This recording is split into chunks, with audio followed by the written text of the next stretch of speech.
Hi, welcome to Pennsylvania Newsmakers, and as always, thanks for watching. Well, the presidential contest is officially underway with the Iowa straw poll. We have a long way to go. We have a couple of professors in here to weigh in on that, and then our popular financial literacy update, Pennsylvania politics and government, in depth and in detail. And guess what? It all starts right now. This is Pennsylvania Newsmakers, a fast-paced, unrehearsed weekly discussion with and about the leaders who shape your world. And now, here's your host, Terry Madonna.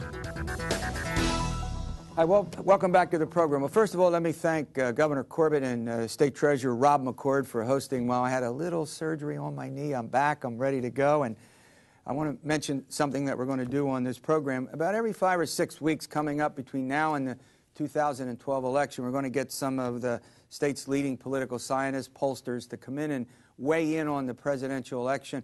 We'll look nationally, but obviously when we get into next year's primary in our state and obviously into the fall election, Pennsylvania will again be one of the pivotal states likely to play a major role in the presidential election. And two of the guys I want to have on fairly regularly are sitting in front of me. Across from me is my friend and colleague Burwood Yost. He's the director of the Center for Opinion Research at F&M, Franklin and Marshall College. And Jim Heffler, he's a professor of political science at Dickinson College. Both of these guys know what they're doing. All right. I just gave you a big enough build-up, right? Thank you. Are you happy about that? Okay. Jim, let me start with you. Look, the economy being what it is, and you know as well as we all do that it normally is the big driver in any election. We've had, Jimmy Carter in 1980, George Herbert Walker Bush in 1992, and now we have President Obama. The economy is worse. If things stay the way they are, how competitive do you think this presidential election will be? Well, as you know, Barack Obama's approval rating has now dipped down into the upper 30s, the dirty 30s. Yeah. And the thing I would say, though, is, first of all, you can't beat somebody with nobody. And so a lot will depend on, obviously, who the Republicans choose. It's also true that at this point in their run-up to re-election, Truman was polling at 33%. Reagan was polling at 35%. Clinton was polling at 37%. Right. So Truman, a year off. Is your point we're a year off and some? Yeah. Right. A lot can happen. But look what we do for a living. We have to talk about this. That's right.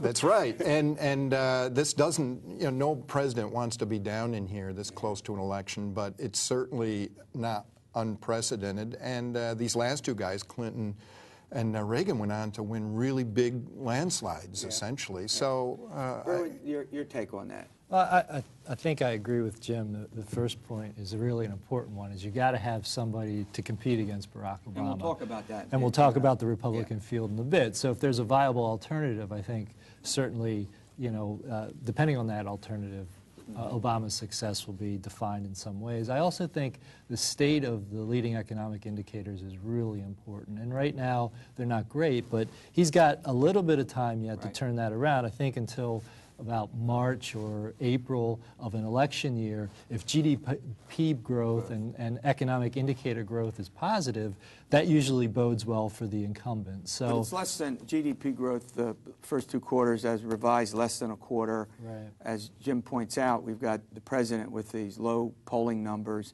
They stay that way, and the Republican, probably whoever the nominee is, has to be an acceptable alternative. I think that's what. That's the point. Right. I mean, I think that's the big point you're making. Well, before we get into the Republican field, I'm going to ask both of you this question. Do you think that Pennsylvania, even though Obama won the state by 10 points, if you go back over the last couple of presidential elections, they were, 4, 2.5 points.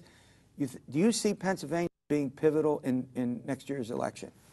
I think the answer is the same to the first question. It kind of depends who runs and whether this will be a key state or not. I think in general, we don't see any shifts that suggest that these middle Rust Belt states won't be in play at some level. Whether Pennsylvania will be a keystone, I don't know. In or out, PA, important or not? Oh, Pennsylvania's going to be an important state. There's no doubt about it. I think Obama has great potential to win this state again.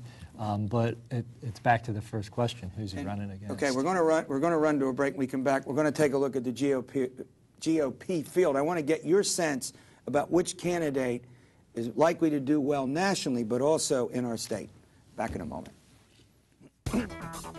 This broadcast of Pennsylvania Newsmakers is presented by the Pennsylvania Chamber of Business and Industry, the statewide voice of business, and by the Pennsylvania Cyber Charter School, bringing educational innovation and freedom to the children of Pennsylvania. This broadcast of Pennsylvania Newsmakers is presented by ReconnectPA.org, supporting a comprehensive transportation funding solution, and by the Pennsylvania Manufacturers Association. Business in Pennsylvania is our business. Hi, welcome back. Well, we're reviewing the presidential prospects for President Obama with a couple of the state's leading political scientists. Now we're going to run and chat a little bit about the Republican field. Berwin, let me start with you on the second segment here.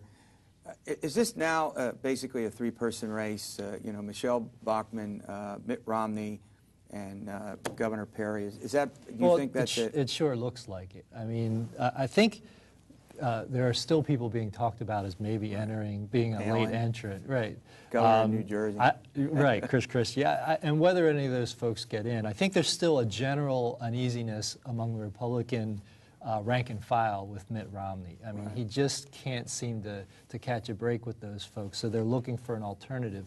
Rick Perry, I think, has a good story to tell about the economy and the job growth in Texas. I mean, you can debate how much of that is his responsibility, but I'll tell you what, he's got a story to tell. And whether they're good jobs or bad jobs. Well, and look, you look at the median wage in Texas, it's right there. It's above Pennsylvania's median wage. Is that right? Median wage. See, that's why I have these guys on. Right, so I mean... They know things, So right? there's lots of interesting nuance to that jobs picture, and frankly, that's what this election will be about. And so I think that's a story he can tell, makes him very viable. Now, Michelle can't. I don't think Michelle can Bachmann, win do you agree? First of all, do you agree that the Republican field is still unsettled? You know that Perry burst out to a pretty big lead. Pretty smart guy, skipping Iowa, which you probably wouldn't have won. Go ahead. Take it. Well, I don't know. Let's, again, we were talking about this earlier, going back 4 years. Let's go back 4 years and look what John McCain did in Iowa. Came in 10th. Yeah. He was just a trace figure. Nobody gave him a shot. I think it's still so early. I still think that there's room for people to jump in here. Nobody thinks, Rick Perry is now a front runner, just throwing his hat in the ring here at this last minute. As these guys begin to deconstruct a little bit, and people take a closer look at Rick Perry, I think you're going to see kind of about the record, and there are some. It's the Fred Thompson Berwin talked about the pros, but there are some serious cons. You know, he supported Al Gore in 1988. I mean. He's talking treason, and he's kind of a secession. Right. Go ahead. And so it's this kind of, wow, if we could just get Rick Perry in here, but if you remember what happened with Fred Thompson, I mean, everybody stood around waiting for that. I'm going to say something absolutely crazy, Berwin. I want you, why not, right? Why not, yeah. If John McCain hadn't run 4 years ago and were to run now, even though the country, the fiscal conservative side, I mean, just, of course, we're speculating. I think the guy, with the credibility he has, with the stature, I think it would have been a different kind of race. Or is that completely off the wall? Maybe the fiscal conservative, he's not... Yeah, I don't know. I mean, because you can't remove what happened in the 2008 campaign. I think if he hadn't run in 2008, absolutely, he can't do it now because too much has changed. But if you're talking about the John McCain from 2000, with that vintage... But could he survive the fiscal conservatives? I mean, that's know that he can. And the war issue side of this isn't as prominent as it was 4 years ago. People don't care about foreign policy right and now. that's where his expertise. He's also 4 years older, and people were concerned about this 4 years ago. That's right. Andrew Jackson and Ronald Reagan and all these, maybe we're living longer. I'm getting older too, Jim, yes, so we all are. He's looking younger all the time. He's looking younger. Well, let me ask you about, Jim, about Michelle Bachmann. Obviously, she's pretty untested, not much of a record, as we found out, which Tim Pawlenty pointed out in Congress. But she's a pretty appealing, attractive campaigner. But we haven't elected someone out of Congress. There's another point, out of the House since Garfield in 1880. Right. Isn't that tough? You study this. Isn't this tough? I don't know. I see kind of shooting star syndrome with her. I don't want to put her in the same basket as Sarah Palin, but I will. Fairly untested. Right. I'll say this other thing, though. I think this little media flurry about her headaches recently and having to go to the emergency room and carrying... No, obviously it didn't. You think it didn't? I think no sympathy? No sympathy, and I think that if she has another meltdown where she's she's in the public eye today the way she hasn't been in the past. That's a good point. They run her to the emergency room, and she's going to be done. All right, we're going to come back. We're going to talk a little bit about our state PA. I want these guys, as we begin this series we're going to do, to weigh in on what they think any presidential candidate has to say to Pennsylvania voters when we return. This broadcast of Pennsylvania Newsmakers is brought to you by Pennsylvania Credit Union Association. Pennsylvania Credit Unions, where people are worth more than money. To find a credit union that is right for you, check out ibelong.org. And by the Energy Association of Pennsylvania, Pennsylvania's energy information source.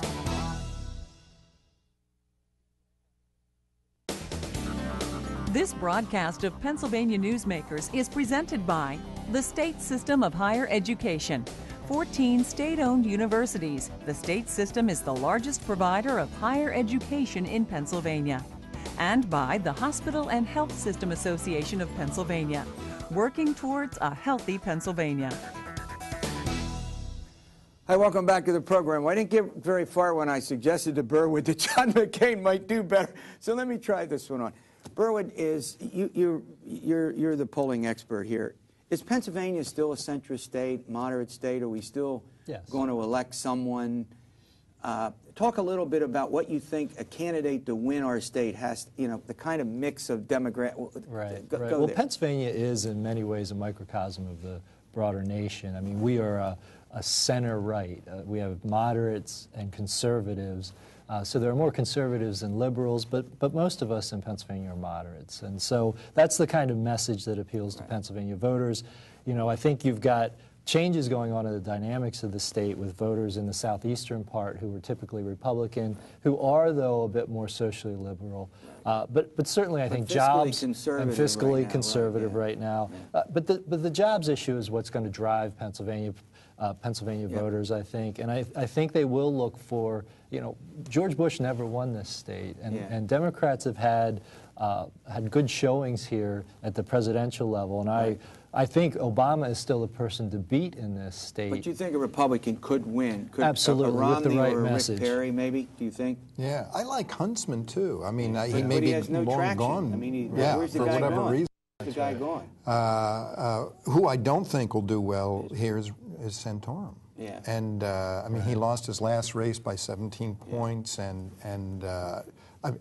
he'll do very well here in the primary, and I see him as kind of hanging back. If it gets there, I mean. If it gets there. But again, let's remember where John McCain was. And I see him playing this kind of last man standing thing where everybody just gets sick of these others. Well, you think Santorum's strategy is to be the last man standing, right? Perhaps. I mean, hopefully that everybody... But if you look at the dynamics of the state right now, Romney has a slight advantage over President Obama. Right. Everybody else is basically behind President Obama. So from electoral viability, and I think what Pennsylvania voters are interested in, Romney probably presents the best contrast to the president.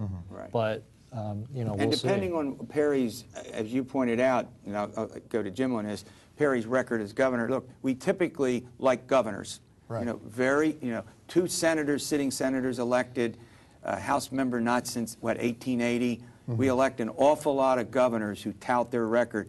Do you think that's sort of, in that sense, the best way to go after the president, creating, Yeah, and again, Perry does do well, I see him doing well in Pennsylvania, but again, if he doesn't have some implode moment, right? Yeah, but again, general election-wise, these guys are all playing very much the Tea Party book, except for Huntsman, and obviously Ron Paul isn't in there. But Ron Paul, hold it. You brought something. Ron Paul, he has no. I don't see him having much of a I constituency. don't either, but I kind of think of Ron Paul like Bob Casey. Yeah. I mean, he's kind of party, not really in tune with the party. He's a gadfly, he's an outsider, keeps running. The son of a gun. How many times did Bob Casey? Bob former Senior. governor, 4 times. Yeah, 4 times. and he keeps hanging around. You know, there's All right, another one quick thought, interesting and then we're out of here. dynamic in this race is that the ballot races are now favoring Democrats, while the presidential approval numbers are against Obama. Yeah. And they're pretty close. I think we're all going to have PA's. My point, PA is going to be competitive. You guys are not out of a job. Okay. All right. Popular financial literacy update. We'll find out what you should know to protect your credit and other things. Back in a moment. This broadcast of Pennsylvania Newsmakers is presented by Highmark Blue Shield, changing the way health plans work for business with a variety of plan options for employers and more choices for employees. Information is available at highmark.com. Have a greater hand in your company's health. And by the Pennsylvania Healthcare Association, the future of long-term care. All right, welcome back to the program. And now we have our popular financial literacy update. Joining me is on this show a lot. Lonnie Maurer, he's the CEO from Belco Community Credit Union in Harrisburg. Doesn't have to travel too far to the studio, about a block. And then we have Christina Mahalik. She's the Vice President of Government Affairs with the Pennsylvania Credit Union Association. All right, Lonnie, let me start with you. I want to talk a little bit about a theme that intermittently we've talked about. We're in this recession. Lots of people, tough times. They're into borrowing money, and sometimes they borrow money from the wrong people. Do I have that right or wrong? You absolutely do. The payday lending community has taken advantage of major sectors of the population for years, and in fact is growing incredibly. It's just uncanny that today there's over 23,000 outlets in the United States. Just last year alone, they did $48 billion in total business, $6 billion in finance charges. Now, when we say payday lending, that for some of our viewers who have no clue, and before we started to do this, you say payday lending. I have a credit union and a bank. The normal institutions that you would think of. What's payday lending? What does that mean? Payday lending is the practice of offering revolving short-term loans. They're usually at outlets, not so much your banks or your credit unions. Like a storefront, you would right, go in and... Right. They're high cost, and they target those that really can't afford them. Mm-hmm. Does that mean you would... And, okay, you go in... Walk me through this. You would walk in, you would say you need money. Go through how and the payment... How does it work? Let's take a typical financial situation. An individual goes into one of these outlets and wants to borrow $500. Okay. They're borrowing that money only for several weeks. It has to be paid back very quickly. And usually they have to, there's a requirement that they either have to have a government check or they have to post a check as repayment for the debt. And if at the end of that 2-week period of time they're unable to pay the loan in full, the cycle starts again and the fees mount. And so the interest rates would begin to compound. Maybe I'm using the wrong word, but they'd end up, in some cases, maybe owing an interest more than they borrowed. Is that possible? 400 to 1,000%. Are you kidding me? Even over 1,000%. Absolutely. Wow. All right. Now, the credit unions, you have a program to combat that. Is that right? Yes, we have a great program. It's called the Credit Union Better Choice Program. It's our answer to the payday lending situation, and it was created in collaboration with the Pennsylvania Department of Treasury and the Pennsylvania Department of Banking. They've been great supporters of it. We started around 2006, and we have about 81 credit unions on board. Lonnie's one of them, including has done some great, has some great stories of some success stories. How does it work? Very simply, a member applies for a loan. We suggest, and in some cases, some credit unions require counseling before the member gets into the program. And the reason for that, and it needs to be dramatized, the purpose of it, the counseling is to help them to break the cycle that they have only known for, or they've known for most of their lives. The process is simple. They apply. There's no credit rating taken. They pay a $20 fee, which can be financed as part of the total obligation. They enter into a repayment cycle for up to no more than 90 days. They must repay the loan in full before they can obtain another one. So you're not going to allow people just to come in and keep borrowing and then keep getting themselves compounding. Deeper in problem. And the interest rates are fixed, so you don't have that problem. I don't know. I mean, I don't know, much about this other than what we've talked about. But Christine, let me ask you: how serious, in the scale of things, given all the business that you all do, is this? I hear a lot of comments about it. Is it, in the scale of things, pretty serious? Absolutely. The demand for the program. That's what I mean. Absolutely. I mean, especially during these trying times, credit unions know their members. They know their individuals who are working at the credit union as well as families. And we have seen an increase in these types of loans because people are living paycheck for paycheck. And we usually stereotype the typical borrower as being low income, banked, military, or welfare to work, and we're not seeing that right now. And we do see that, but we also see a larger increase. And so he's Melania saying, could better answer that. Yeah. So she's saying there's a changing demographic and the people Absolutely. who are doing that. Is this recession related? You think? It's definitely recession related, and it's also hitting the middle class. All right. Moving forward. Are there state rules or regulations? I know you do government dealing with payday lending, or is it something that these interest rates? Well, the Better Choice program, our interest rate's 18%. And I think the extra step that we have with this program is there's a savings component, where 10% of the loan that's taken out is being put into a savings deposit account. So you're trying to urge people to save and not get into this bind. Exactly. Does the Department of Banking regulate this? I mean, how do these people just set up shop, do what they want? Aren't there any regulations on any of this? They are regulated, and the Department of Banking has made it a very unfavorable climate to payday lending, but it does still exist, but they do have great jurisdiction over it.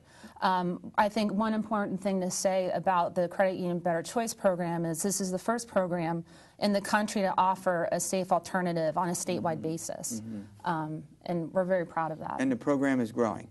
It is absolutely growing. Ours has doubled every year that we've offered it. All right, we have about 30 seconds left. Do you see any need for additional state laws, your government relations leader here? I think that creating a private-public partnership with the Department of Treasury and the Department of Banking, we've done a great way of reining in and providing a consumer-friendly alternative. Okay. Hey, great update as always. All right, as always for you, thanks for watching this edition of Pennsylvania Newsmakers, and stay well.